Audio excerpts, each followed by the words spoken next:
زي ما وعدتكم في الحلقه اللي فاتت هنتكلم النهارده على الكاوتش. طبعا الكاوتش ده هو اول جزء في العربيه بيلمس الطريق، فلازم تكون مطمن على حالته 100%. ما ينفعش تطلع على طريق سفر وانت مش واثق في كاوتش عربيه. الكاوتش زي ما انتم شايفين انا مغيره من سنتين، وانت بتغير الكاوتش لازم تبص على تاريخ الانتاج. تاريخ الانتاج هنا هو اول رقمين على الشمال هما الاسبوع، فزي ما احنا شايفين ده الاسبوع العاشر من سنه 23. الكاوتش ده ماشي معايا حالته كويسه، بس طبعا انا محتاج اغير الكاوتش اللي ورا زي ما هنشوف حالته دلوقتي. زي ما احنا شايفين الكاوتش هنا متاكل جامد من الحروف. الكاوتش ده قديم. الكاوتش ده زي ما انتم شايفين انتاج اسبوع 28 من سنه 2018.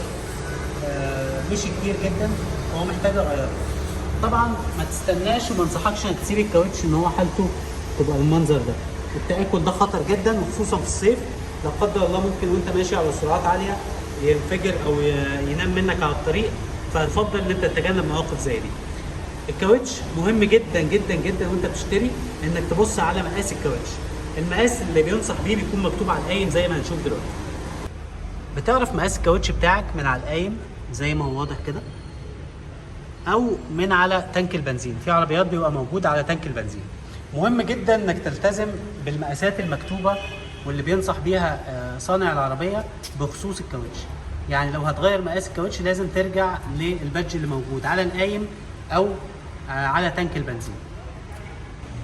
اي تغيير في مقاس الكاوتش ممكن ياثر على توازن العربيه وخصوصا في الملفات، واكيد طبعا هياثر على العفشه. انصحك ان انت تراجع على كاوتش عربيتك كل 3 سنين او 50,000 كيلو، ايهما اقرب طبعا، عشان تقدر تسافر وانت مطمن.